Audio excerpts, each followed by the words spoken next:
오늘 평소와 달리 아카펠라로 시작을 하셔서 더 또 특별한 은혜가 되는 것 같습니다. 이 아카펠라가 그냥 아카펠라가 아니라 아카펠라거든요. 그래서 옛날 예배당에 조그만 예배당, 그러니까 예배당 큰 예배당의 옆에 작은 예배당들이 많이 있는데 그 작은 예배당 앞에서 드리는, 그래서 반주를 할 수 없으니까 반주 없이 찬양하는 것을 아카펠라라고 했거든요. 그래서 오늘 이 아카펠라, 우리 저희 같이 작은 예배당에 참으로 은혜되고 좋은 찬양이 아닌가 싶습니다. 전후좌우에 계신 분들과 사랑의 인사 나누겠습니다. 만나서 반갑습니다. 잘 오셨습니다. 인사 나누시겠습니다.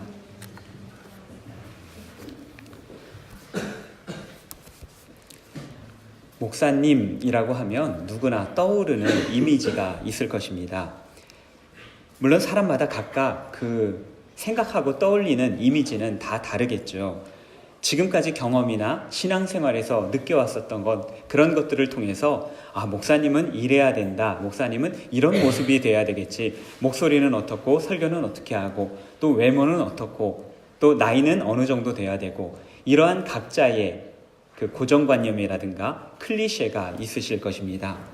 저 역시도 목사님 하면 떠오르는 그런 이미지가 있습니다. 이 이미지는 저희 집에, 제가 어렸을 때 저희 집에 있었던 어느 목사님의 설교 테이프, 그 설교 테이프 겉에 있었던 그 목사님의 사진 때문에, 거기에서부터 비롯된 것이었습니다. 이 목사님이 누구냐 하면 이성봉 목사님이라고 한국의 유명한 부흥 강사셨습니다. 이분의 설교를 들으시고 이천성 목사님이 회개하시고 한월산 기도원을 만들었다, 아주 유명한 이야기가 있습니다. 이 이성봉 목사님의 설교 테이프를 보게 되면 앞에 목사님의 사진이 있는데 수염이 길게 이렇게 나와 있고, 그리고 정장을 입고 계신데 성경책을 들고 계시면서 바로 앞에서 마치 말씀을 들려주시는 것 같은 그러한 모습이었습니다. 제가 그것을 봤을 때 마치 유럽의 여러 성화에 나오는 성자들과 다름없는 것처럼 보였고, 머리 뒤에다가 후광을 그려놔도 전혀 어색할 것 같지 않은 그런 성자와 비슷한 모습이었습니다.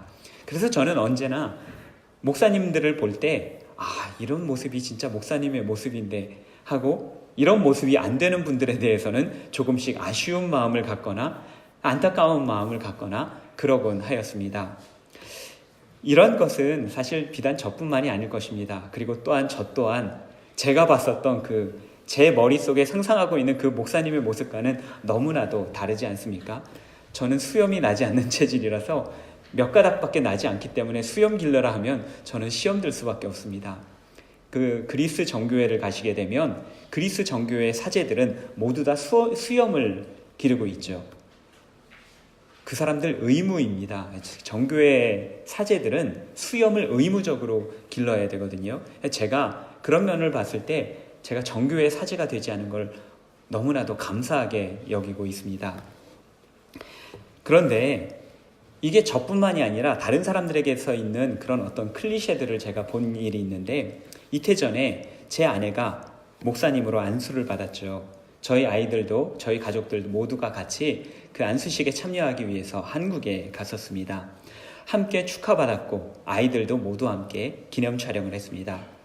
감사하게도 주일에는 연동교회에서 권선종 목사님으로서 설교를 했고 또 축도도 하였습니다. 해외의 선교사들이 목사 안수를 받게 되면요, 설교를 하거나 축도하거나 그럴 기회를 얻지 못하는 경우도 있는데, 참으로 감사하게도 그 모든 것들을 잘 한국에서 마무리하고 돌아왔습니다. 그런데 그렇게 주일을 보내고 그 다음날 아침에 제 아내와 둘째 아이가 대화를 나누었습니다. 이신이는 아빠도 목사님이고 엄마도 목사님이네. 그러자 아이가 갑자기 화들짝 놀라면서 엄마에게 물어보는 겁니다. 엄마가 목사님이에요? 에이, 엄마는 목사님 아니잖아요. 이번에는 엄마가 놀랬습니다. 야, 엄마 목사님 됐잖아. 너도 봤잖아. 어제 설교도 했잖아. 엄마 같이 사진도 찍었잖아. 아이가 또다시 의아해하던 듯이 진짜예요? 그런데 진짜 목사님은 아니죠. 진짜 목사님은 이렇지 않잖아요. 엄마가 당황해서 그럼 진짜 목사님은 어때야 되는 건데? 그랬더니 둘째가 이럽니다. 진짜 목사님은 이성희 목사님이 진짜 목사님이고 연동교회 요번에 은퇴하신 원로 목사님이십니다. 이성희 목사님, 그리고 아빠 목사님이 진짜 목사님이지. 제가 대화를 듣다가 기분이 좋아졌습니다. 저는 그래도 인정받았구나. 2주간의 모든 일정을 엄마 안수받는 것을 위해서 함께 보내고 함께 사진도 찍고 엄마 가운도 찾아오고 그랬는데 아이는 다 그게 진짜 목사님 되는 건 줄을 꿈에도 몰랐었던 것입니다. 아이의 생각에, 아이 고정관념에 엄마의 모습은 목사님의 모습과 전혀 맞지 않는다라고 생각했었기 때문입니다. 제가 저만의 목사님에 대한 이미지를 가지고 있듯이 또한 저희 아이가 목사님에 대한 자신의 이미지를 가지고 있듯이 여러분들도 모두가 각자 가지고 계신 이미지들이 있을 것입니다. 그리고 어떤 목사님에게서 더 많이 은혜를 받았던 경험도 있으셨을 것이고 어떤 목사님에게서는 따뜻한 경험을 하신 일들도 있으실 것입니다. 어디 그런데 그것이 목사뿐이겠습니까? 장로님 하면 떠오르는 헌신적으로 섬기는 그러한 이미지라든지 권사님 하면 떠오르는 푸근하고 안아주는 그러한 이미지라든지 여러분들 각자의 그동안 마음속에 품어왔던 그런 이미지들이 각자의 역할이나 각자의 사역이나 또한 기관이나 단체나 여러분들이 가지고 있는 그러한 고정관념들이 있을 것입니다. 이런 것들이 때로는 우리들의 신앙생활과 우리들의 일반 생활에 도움을 줄 때도 있지만 경우에 따라서는 이것이 올무가 되어서 다른 사람들에게 강요하는 도구가 되기도 합니다. 재직을 하면서 이것도 하나면 되겠나? 이거는 해야지, 이렇게 해야지, 이렇게 섬겨야지. 교회라면 이런 거는 해야 되지 않겠어? 교회는 이런 게 교회지, 이건 교회도 아니야. 우리들이 가지고 있는 그 고정관념에 따라서 다른 사람들을 판단하거나 다른 기관들을 판단하기 시작할 때 그때부터는 우리들 마음속에는 수많은 갈등이 자리 잡을 수밖에 없습니다. 오늘 말씀은 우리가 가지고 있는 그러한 고정관념들을 어떻게 다루어야 될지, 사람들에 대해서는 우리가 어떻게 대하고 하나님께 대해서는 우리가 어떻게 대해야 할지 한번 생각해보는 그러한 말씀입니다. 오늘 본문 말씀을 보게 되면 바울과 바나바가 루스드라 거리에서 복음을 전하다가 나면서부터 걷지 못하던 보행장애인을 일으킨 사건에서부터 시작이 됩니다. 이 놀라운 광경을 지켜보던 루스드라 사람들은 모두가 깜짝 놀랐습니다. 본문 11절 말씀입니다. 무리가 바울이 한 일을 보고 루가오니아 방언으로 소리질러 이르되 신들이 사람의 형상으로 우리 가운데 내려오셨다 하여. 본문에 보면 이 사람들이 루가오니아 방언으로 말했다라고 기록을 하고 있죠. 로마 당시에서는 공용어가 두 가지가 있었습니다. 로마 그 옆에 아드리아해를 기준으로 해서 아드리아해 서쪽은 모두 라틴어를 사용했고요. 아드리아해 동쪽 발칸반도서부터 터키와 그 나머지 부분들은 모두 헬라어를 사용하였습니다. 그런데 이들이 사용한 오늘 본문에서 나오는 이 루스드라 사람들이 사용한 방언은 루가오니아, 자신들이 살고 있는 그 지방의 지방 방언이었습니다. 제가 신학대학원에 다닐 때 저희 기숙사 방에 세 분의 전도사님, 그 전라도 출신의 전도사님과 함께 생활을 했습니다. 저희 방에 4명이 같이 생활을 했는데 그 중에 3분이 전라도 분이었고 저는 인천 사람이었고요. 그런데 대화를 하다 보면 이분들이 한 번도 전라도 사투리를 쓰는 것으로 제가 느껴본 일이 없었습니다. 그래서 이 사람들은 사투리를 안 쓰나 생각을 했었는데 그러다가도 사투리가 툭 튀어나올 때가 있었습니다. 언제 그랬겠습니까? 집에 전화할 때, 어머니한테 전화할 때, 아니면 아버지한테 전화할 때 갑자기 안 쓰던 사투리가 이상한 말투가 전 방언하는 줄 알았습니다. 전라도 방언이죠. 방언을 하는 겁니다. 그러다가 그런 때 외에는 깜짝 놀랐을 때도 갑자기 사투리가 튀어나옵니다. 웜에 이게 뭐다냐? 루스드라 사람도 마찬가지였습니다. 이 사람들도 평소에는 침착하게 점잖은 말로 헬라어로 대화를 나누다가 그러다가 깜짝 놀랄 일이 벌어지니까 갑자기 자신들이 평소에 점잖게 사용하던 말을 버리고 자신들의 본연의 말을 사용하기 시작했습니다. 루가오니아 방언으로 이게 뭔 일이냐 하면서 서로 이야기하기 시작했던 것입니다.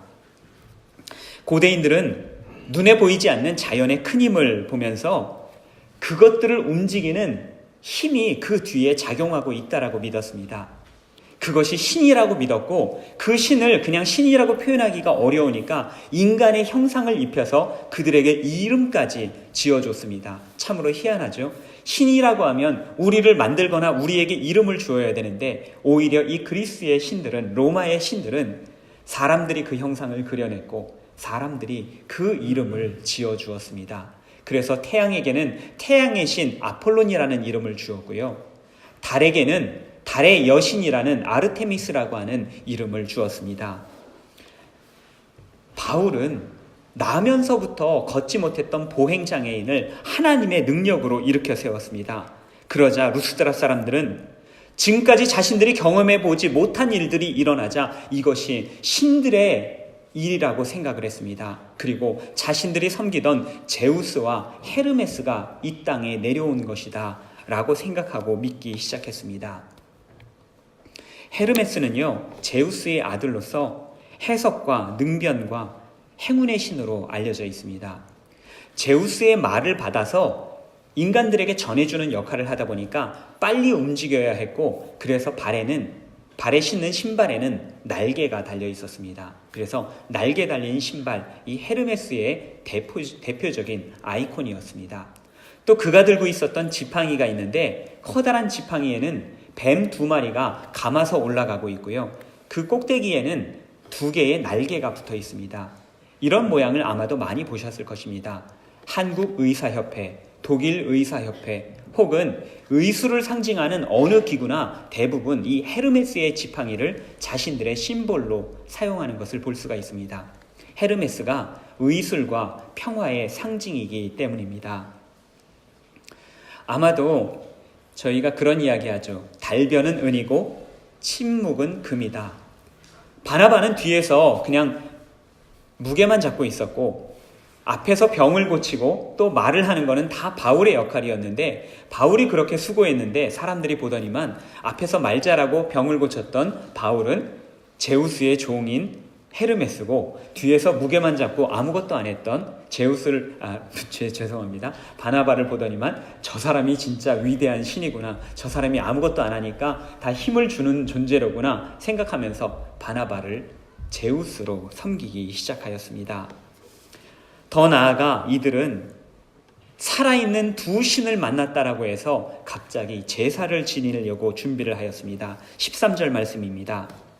시외 제우스 신당의 제사장이 소와 화환을 가지고 대문 앞에 와서 무리와 함께 제사하고자 하니 이들이 그저 놀란 모습으로 그냥 신이 내렸나 보다 라고 깜짝 놀라고 만 것이 아니라 신이 내렸으니까 내가 제사를 드리지 않으면 죽겠구나 생각을 해서 바로 시외로 뛰어나가서 그 제사장의 제단에 찾아가서 제사장들을 불러오고 제사장들이 묶어놨던 언젠가 제물로 드리려고 했었던 소와 화환을 다 가지고 온 것입니다. 바울과 바나바를 살아있는 신이라고 생각했었기 때문입니다. 이들의 눈에 보인 바울과 바나바, 자신들이 생각했던 사람들의 모습과는 전혀 다른 모습이었기 때문에 또한 자신들 마음속으로 언젠가 기대했었던 신들이 이 땅에 오면 이런 모습이 아닐까라고 기대했었던 그 기대에 부응했기 때문에 그들은 바울과 바나바를 신으로 추앙했었던 것이었습니다. 바울과 바나바는 루스사 사람들이 뭘 하는지 처음에는 알지 못했습니다. 그들이 뭘 하는지 알았다면 그러지 말라고 처음부터 말렸을 텐데 이들이 놀란 바람에 루가오니아 방언으로 이야기하기 시작했고 바울과 바나바는 그 이야기가 무슨 내용인지 이해를 하지 못했었던 것입니다. 그러다가 마침내 시외로부터 제우스 신당으로부터 소가 들어오고 제사장들이 들어오니까 이제야 상황 파악이 되는 것입니다. 이 사람들이 나를 신으로 알고 나한테 제사를 드리려고 하는구나. 바울과 바나바가 깜짝 놀라서 사람들 앞에 뛰어들었고 옷을 찢었습니다. 이래서는 절대로 안 되는 것이다 라고 하면서 자신의 분노와 그리고 자신의 슬픔과 비탄을 옷을 찢음으로써 보여주었던 것입니다. 15절 말씀입니다. 이르되 여러분이여 어찌하여 이러한 일들을 하느냐 우리도 여러분과 같은 성정을 가진 사람이라. 바울은 자신이 헤르메스가 아니라 바나바도 제우스가 아니라 루스드라 사람과 똑같은 동일한 성정을 가진 사람이다 라고 고백을 하였습니다. 동일한 성정을 갖다 라고 하는 이 말은 호모이오 파토스라고 합니다. 호모이오스라고 하는 것은 동일하다, 같다라고 하는 뜻이고요. 파토스는 정욕, 고난, 고통 이런 뜻이 있습니다. 호모이오 파테스라고 하는 것은 똑같이 정욕을 느끼고 똑같이 고통을 느낀다라고 하는 그러한 의미입니다. 바울과 바나바가 지난 1년에서 수년 동안 전도여행을 하면서 얼마나 힘든 일들이 많았습니까? 중간에 도망친 사람도 있었고요. 또 사람들에게 밀침당하고 쫓겨나가기도 하고요. 그러다가 돌에 맞고 쓰러져 죽었다라고 생각했던, 기절했었던 적도 있었습니다. 그런데 루스드라에 오니까 사람들이 처음으로 자신을 환대하고 자신들을 위해서 뭔가를 하려고 그렇게 노력하는 것을 발견했습니다. 만약에 여러분들이 바울과 바나바의 자리에 있었다면 어떻게 하셨겠습니까? 내가 신은 아니더라도 그냥 교주 역할만 하더라도 루스드라에서 정말로 평생 잘 먹고 잘 살 수 있지 않겠습니까? 그런데 바울과 바나바는 그동안의 모든 서름을 떨쳐버릴 그 놀라운 그 융숭한 대접을 받음에도 불구하고 그들은 오히려 그것에 치를 떨고 반대하면서 스스로 연약한 사람이고 똑같은 사람이다 라는 것을 사람들 앞에 고백하였습니다. 2000년 전에 루스드라 성에서 벌어졌었던 이 우스꽝스러운 소동이 사도행전에 기록이 되어서 오늘 저와 여러분들에게까지 이것이 들려주는 이유가 무엇이겠습니까?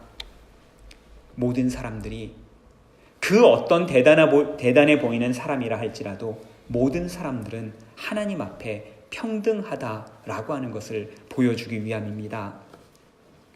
우리 모두는 각각은 다 특별한 사람들입니다. 그러나 우리는 모두가 동등하고 평등한 사람들입니다. 우리 중에서 좀 더 출신이 좋은 사람도 있을지 모르고 좀 더 학벌이 좋은 사람이 있을지도 모르고 좀 더 연봉이 높은 사람이 있고 또 어떤 사람은 연보를 많이 하는 사람이 있을지라도 그러나 우리 모두는 하나님 앞에서 다 동등한 사람들이고 평등한 사람들입니다. 성직자든 어떤 직분을 갖던 하나님 앞에서는 그것이 문제가 되지 않는다라는 것입니다. 우리 중에는 또한 역사 중에는 특별해 보이는 사람들이 많이 등장합니다. 오늘 본문의 바울과 바나바도 그런 사람이었죠.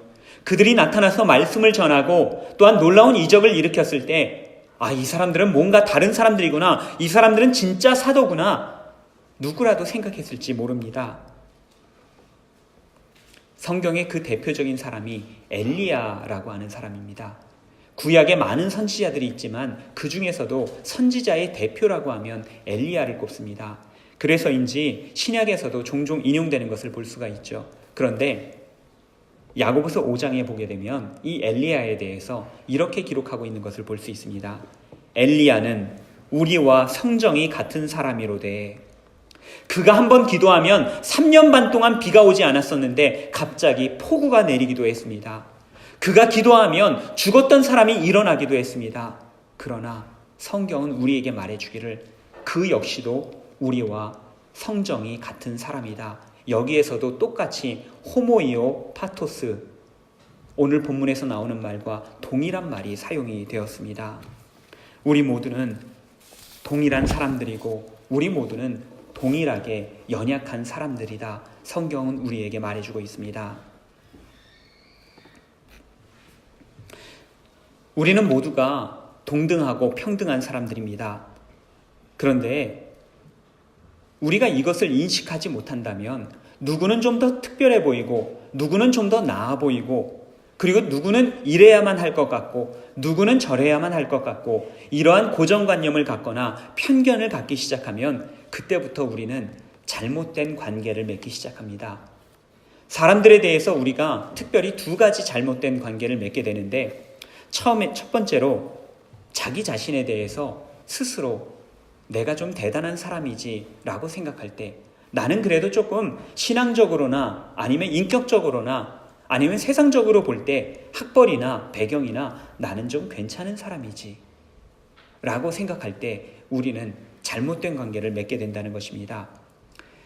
내가 대단하다라고 생각하면 또 내 신앙이 조금 더 괜찮다라고 생각을 하면 그때부터 드는 생각은 대접받고 싶은 생각입니다. 내 신앙에 따라 내 위치에 따라서. 그러다 보니까 한국에서는 요즘 한국 사회에서 많이 이야기 나오는 갑질이라는 것이 발생하는 겁니다. 내가 이 정도는 대우받아야 되는데 대접받아야 되는데 그렇지 않다라고 생각하니까 멀쩡한 사람 불러다가 매를 때리기도 하고 사람들을 하대하기도 하고 그러한 일이 벌어졌었던 것입니다. 교회 안에서는 어떻습니까? 내 신앙이 좋은 것 같고 내가 좀 더 하나님과 가까운 것 같고 그러다 보니까 내가 먼저 직분을 받아야 될 것 같고 내가 이름도 먼저 호명당해야 될 것 같고 또 내가 무언가를 하면 사람들에게 칭찬과 존경을 받아야 될 것처럼 내가 한 것에 대해서 인정받고 싶어 합니다. 그러나 바울은 고린도전서 10장에서 다음과 같이 말씀합니다. 그런즉 선줄로 생각하는 자는 넘어질까 조심하라. 우리 모두는 연약한 사람이다. 똑같이 유혹받고 똑같이 고통받으며 똑같이 넘어질 수 있고 쓰러질 수 있다. 그러니 겸손하라 라고 우리에게 종용하는 것입니다. 두 번째로 다른 사람들에 대하여 우리는 많은 것을 요구하기도 합니다. 당신이 이러한 사람이니까 당신은 이 정도를 해야 돼요 라고 요청하는 것입니다. 집사는 이런 사람, 권사는 이런 사람, 장로라고 하면 이런 섬김, 목사는 이러이러해야 되고 각자가 가지고 있는 이러한 마음에 세워놓은 고정관념들 그대로 다른 사람들에게 요구하고 강요하곤 합니다. 그러나 우리가 추구하는 삶은 목사의 삶도 아니고 장로의 삶도 아니고 집사나 권사의 삶도 아닙니다. 우리 모두가 추구하는 삶은 누구나 동일하게 예수 그리스도를 따라가는 삶, 예수 그리스도를 닮은 삶, 그것이 우리 모두가 똑같이 추구하는 삶 아니겠습니까? 때때로 어느 성도님들께서는 저에게 이런 말씀을 하십니다. 목사님은 목사님이시니까 하나님께서 지켜주시잖아요. 제가 이 말을요 의외로 많이 듣습니다. 1년에 몇 번씩은 듣는 것 같아요. 하나님께서, 제가 목사니까 하나님께서 특별히 지켜주실 것이다. 힘든 일이 있어도 어려운 일이 있어도 목사님이니까 넉넉히 이겨나갈 것이다. 아니요, 힘들어요. 힘든 것도 똑같고 유혹도 똑같고 이겨내야 될 때 저도 열심히 기도하지 않으면 이겨내지 못할 때도 있고 같이 싸워야 되고요. 하나님께서 우리를 특별히 목사라고 해서 특별히 사랑해주고 보호해주는 것이 아니라 하나님께서는 우리 모두를 사랑하십니다. 똑같이 사랑하십니다. 성직자든 아니든 직분이 있든 없든 심지어 교회를 다니건 교회를 다니지 않건 하나님께서는 믿는 자의 하나님만이 아니라 하나님은 온 세상의 하나님이시기 때문에 우주 만물 돌멩이 하나일지라도 작은 생명체일지라도 그 모든 것들은 하나님의 작품이고 하나님의 피조물입니다. 하나님이 사랑하는 세상이고 만드시고는 보기에 좋았더라라고 말씀하셨던 세상인 것입니다. 그렇기 때문에 이 온 세상에는 하나님의 사랑으로 가득 차고 넘치는 것입니다.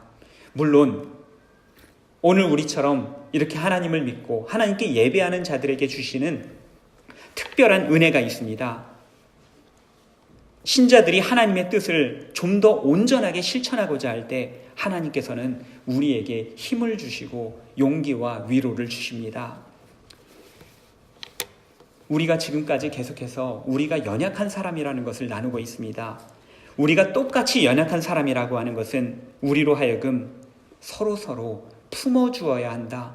서로서로 이해하고 받아주어야 한다라는 것입니다. 그 사람의 직업에 상관이 없이 나이에 상관이 없이 교회의 직분에 상관없이 우리 모두는 연약하기 때문입니다. 하나님께서 이 땅에 교회를 허락하시고 하나의 공동체를 이루게 하신 이유가 바로 여기에 있습니다. 서로의 연약함을 보듬어주고 감싸주고 서로를 지탱해서 하나님께서 원하시는 공동체, 하나님 나라에 가까워지는 그런 공동체 함께 만들어가라고 우리를 한 공동체로 불러주신 것입니다. 넘어질 때 일으켜주고 붙들어주고 세워주라고 우리를 교회로 부르셨습니다. 우리는 스스로 위대한 존재가 되기를 꿈꾸기도 하고 또한 다른 사람들에게 위대한 모습을 요구하기도 합니다. 그러나 성경은 우리가 연약한 존재라는 것을 한시도 잊지 않습니다. 야고보서에 의하면 인생이란 잠깐 있다가 사라지는 안개다. 안개처럼 사라질 너희인데 뭘 그렇게 주장하려고 하고 뭘 그렇게 욕심을 내려고 하느냐? 성경에서는 말합니다. 베드로전서에 의하면 육체는 풀이고 그 영광은 꽃이지만 풀도 마르고 꽃도 떨어질 것이다 말씀하셨습니다. 우리가 이곳에서 누리고 있는 것, 그리고 우리가 자랑하는 것, 그것들도 결국에는 다 쓰러질 것이고 없어질 것이다. 그것 가지고 자랑하지 말고 그것에 기대지 말라 성경은 말씀하고 있습니다. 시편 103편 13절과 14절 말씀입니다. 아버지가 자식을 긍휼히 여김같이 여호와께서는 자기를 경외하는 자를 긍휼히 여기시나니 이는 그가 우리의 체질을 아시며 우리가 단지 먼지뿐임을 기억하심이로다. 하나님께서는 우리 모두가 먼지 같은 존재임을 알고 계시고 보고 계시면서 우리의 있는 그대로를 받아주신다 성경은 기록하고 있습니다. 죄인 중에 괴수 같은 자라도 불쌍히 여기시며 인자와 사랑을 베풀어 주십니다. 하나님께서 우리에게 그렇게 하시는 것은 하나님께서 우리에게 그렇게 하셨듯이 우리 역시도 우리의 이웃들에게 그렇게 인자와 사랑을 베풀라라고 하는 우리 하나님 아버지의 뜻인 것입니다. 제가 참 좋아하는 말이 있는데요. 사람은 믿을 대상이 아니라 사랑해야 되는 대상이다. 아무도 많은 분들이 알고 계시고 들어오셨고 또 마음속에 새기셨을 것으로 알고 있습니다. 그런데 이 말이요. 알고서 감동을 느끼는 만큼 그만큼 실천이 잘 되지 않는 이야기입니다. 우리는 연약한 존재이기 때문에 신뢰의 대상이 되지 못합니다. 우리는 그저 사랑할 뿐입니다. 그리고 우리가 믿을 존재는 오직 하나님 한 분뿐이십니다. 바울과 바나바는 루스드라 사람이 자신들에게 제사를 드리려고 하는 것을 제지하였습니다. 그리고 그들은 제우스나 헤르메스가 아닌 이 온 우주 만물을 창조하신 하나님이 어떤 분이신지 그들에게 소개하기 시작하였습니다. 제우스나 헤르메스는 인간이 만든 신이었습니다. 연약한 인간들에게는 신이 필요했기 때문에 인류는 역사를 통해서 수많은 우상들을 만들어 왔고 그 우상을 신이라고 말하면서 그것들을 섬겨왔습니다. 오늘 우리의 삶에서도 그러한 우상들을 어쩌면 만들고 있는지도 모릅니다. 우리가 섬기고 있는 것들, 우리가 하고 있는 일들, 때로는 직장에서의 우리의 일이 우상이 되기도 하고 내가 하고 있는 연구의 결과가 우상이 되기도 하고 교회에서 내가 섬기고 있는 그 일 자체가 우상이 되기도 하고 하나님이 아닌 그 다른 것을 섬기는 그 모든 것들은 우상이 되는 것이라고 오늘 루스드라 성의 소동을 통하여 오늘 성경이 우리에게 알려주고 있는 것입니다. 여러분들에게는 어떠한 우상이 있습니까? 혹시 여러분들이 하나님보다 더 높게 생각하는 것은 있지 않으십니까? 다른 것들을 더 중요하게 생각해서 자꾸만 예배 시간에 하나님께 집중하기보다는 다른 생각들이 들어가고 다른 마음을 품게 되는 것들이 혹시 여러분들 마음속에 있지는 않으십니까? 사람들은 자꾸만 그렇게 눈에 보이는 신을 만들고 눈에 보이는 우상들을 만들어갔습니다. 그러나 유일하신 하나님은 우리 눈으로 볼 수 없습니다. 요즘 저희 아이들이 하나님을 보고 싶다고 자꾸 저에게 얘기를 합니다.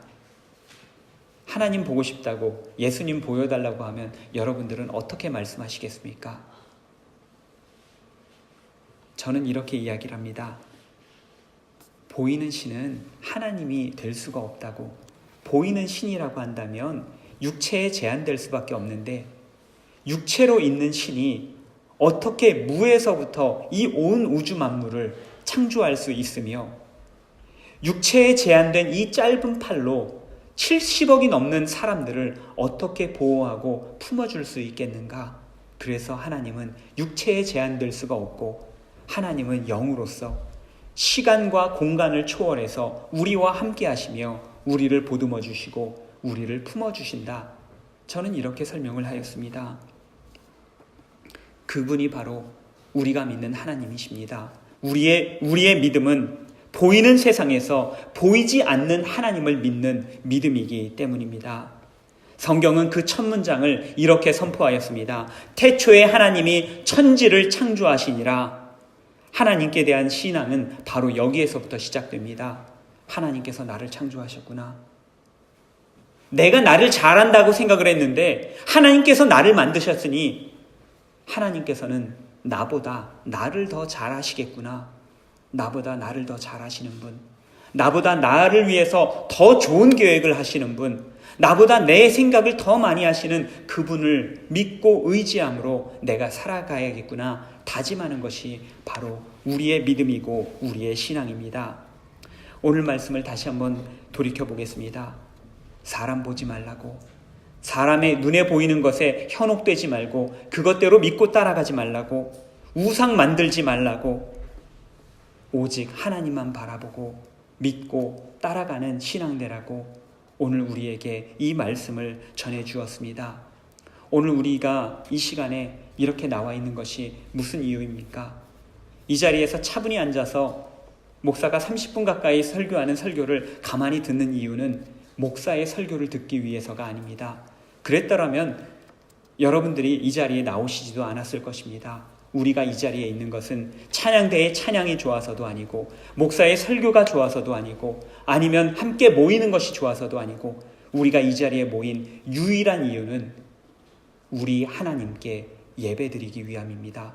우리가 경건하게 차분하게 앉아있는 이유, 우리의 마음을 다해서 이 자리에 있는 이유는 이 예배가 사람에게 보이기 위한 것이 아니라 사람의 이야기를 듣기 위한 것이 아니라 우리 하나님께 드려지는 예배이기 때문입니다. 이 예배를 하나님께서 기뻐 받으시도록 오늘 이 주일 하루만이라도 우리가 한 주간에 여러 가지 일들이 있을지라도 이 모든 것들을 우리 하나님 앞에 아뢰고 함께 마음을 모아서 하나님의 뜻은 무엇인지, 하나님의 계획이 무엇인지 들어보고 알려고 노력하는, 집중하는 우리 주일 예배 그리고 우리 공동체 되기를 간절히 바랍니다. 이제 말씀을 마치려고 합니다. 우리가 뭔지임을 알아야만 합니다.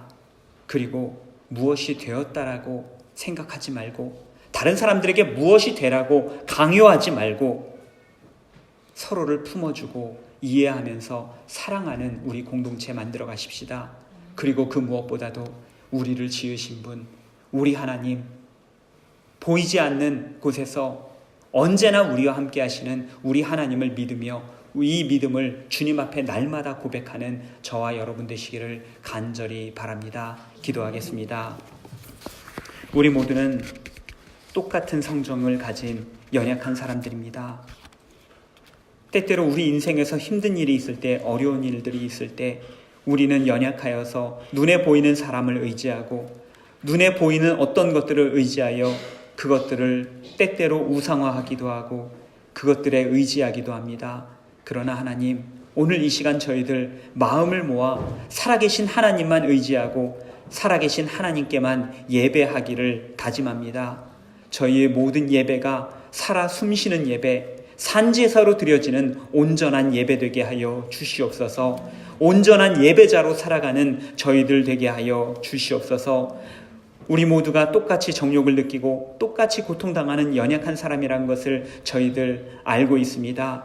저희들의 모든 연약함 가운데 서로를 배려하며 이해하고 품어줄 수 있는 저희 공동체 되게 하여 주시옵소서.